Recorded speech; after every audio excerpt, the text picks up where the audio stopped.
Hello guys, hello. This is for fire sign Leo Aries Sagittarius.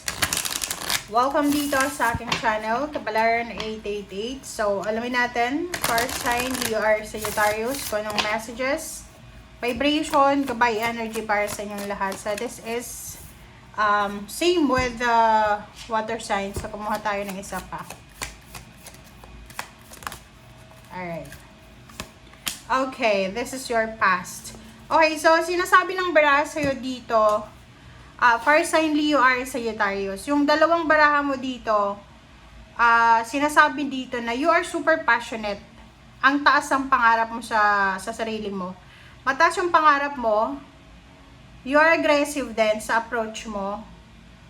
And sinasabi ng baraha sa atin na we need to be at present.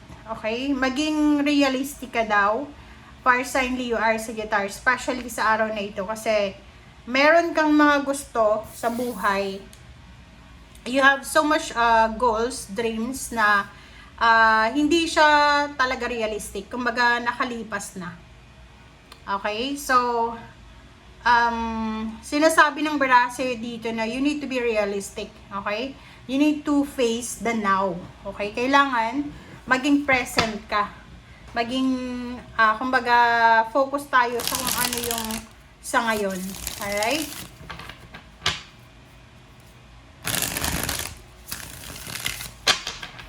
Alright, so let's check. Okay, first card natin, fire sign, is Queen of Pentacles. This is financial abundance. Alright. Three of Swords. Fire sign Leo Aries Sagittarius. Next is Seven of Cups. Okay, Nine of Swords, and then Three of Wands. Okay. Meron dito na, like for example, Aries and Leo. Kasi yung Sagittarius maybe hindi dito kasali. Aries and Leo, sinasabi ng baraha sa'yo dito na merong iba sa inyo dyan na sobra-sobra kayong nagmamadali. You're super impatient. Hindi ka makatulog sa gabi. Or yung iba, sinasadya talagang hindi makatulog sa gabi para sa umaga, tulog sila. Sinasabi ng baraha sa'yo dito na ano man daw yung hinihintay mo, huwag kang magmamadali. Okay? Huwag kang magmamadali kasi sinasabi dyan sa'yo na you will have 3 months, 3 days, 3 weeks na kailangan pang hintayin. Okay? So, ano ba yan? You're waiting for a promotion, for a regular job, or ano ba, kasal, or anything man yan. Okay? So, sinasabi ng baraha sa'yo dito na you still need to wait maybe 3 months, 3 years, 3 weeks, parang ganon. So, hindi ka dapat nag-iisip ng negative, okay? Be positive, be patient, and while you are waiting, like, parang nakikita ko sa'yo dito na you're super disappointed sa mga nangyayari sa paligid mo. So, if you are waiting, sinasabi ng baraha sa'yo dito na maghanap tayo ng ibang alternatibo para maging masaya tayo. Like, yung trabaho hinihintay mo, yung pagbubuntes hinihintay mo. So, while hindi ka pa nagbubuntes, enjoy mo muna yung katawan mo na hindi buntes. Parang ganon. And, sinasabi ng baraha sa'yo dito na iwasan natin yung sobra-sobrang grudges and resentments. Kasi parang ang nakikita ko sa'yo dito, fire sign, because of mga rejections, like maybe pakiramdam mo rejection siya na nangyayari sa buhay mo, medyo nagiging ano ka, anong tawag dito? Masuklamin ba? What's that in Tagalog? Yung mabilis kang masuklam, mabilis kang mairita, mabilis kang magalit, parang ganon.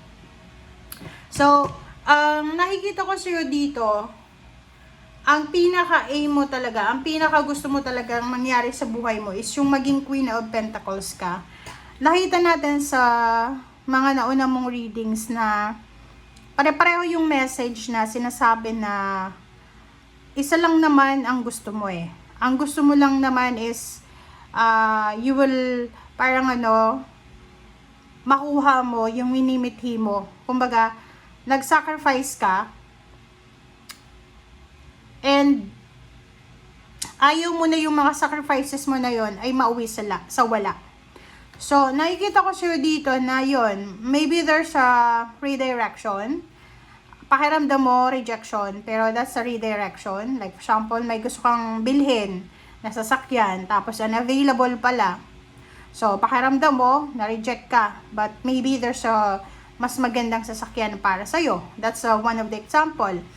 And, pwedeng love life. Pwedeng nagkahiwalay, and akala mo, kawalan mo siya. But, in reality, that's the way of the universe kung paano ka aalisin sa situation na yan.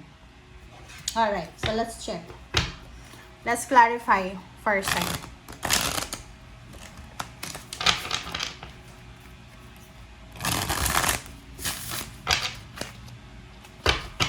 Alright, so Queen of Pentacles, Three of Swords. Queen of Pentacles, Three of Swords. The Moon. Sinasabi ng bara sa'yo dito na natatakot ka ba sa financial na pamumuhay mo? Yung parang hindi ka makagawa ng desisyon because of financial fear. Lalo sa panahon ngayon, sobra-sobra yung inflation. And it's because of kaguluhan sa mga bansa, apektado yung lahat eh. Mayaman ka man, mahirap ka man, lahat apektado. So, sa araw na ito, nakikita ko na you are worried, nag-aalala ka. And sinasabi ng bara sa'yo dito na makinig ka sa sinasabi ng iyong intuition.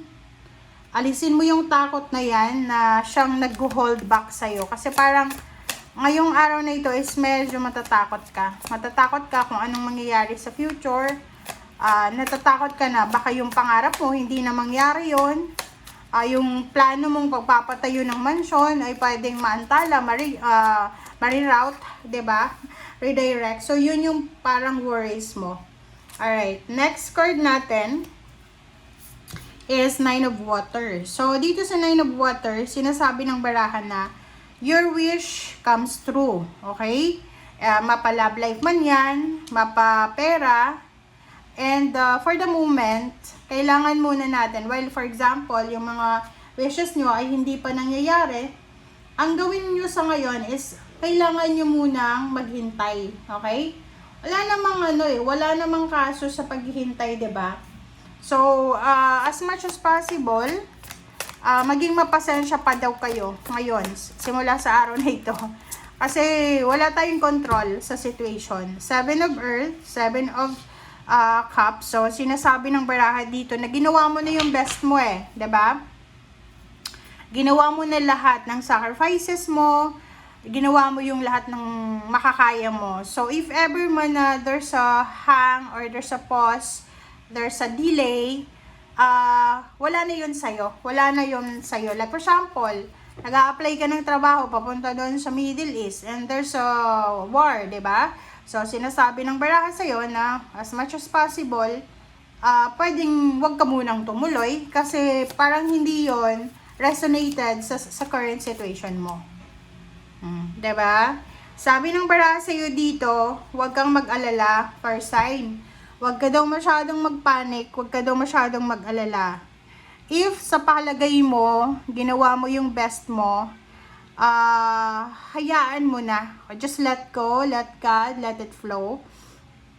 As long as na you're waiting for the fruits of your labor. You're not waiting for the result na wala ka namang ginawang action. So, dito sa baraha mo, sinasabi na don't you worry because in the near future, you will have a very happy family life, financial and emotional security, and you will enjoy the luxurious things na parang minamanifest mo sa ngayon or tinitingnan mo sa social media.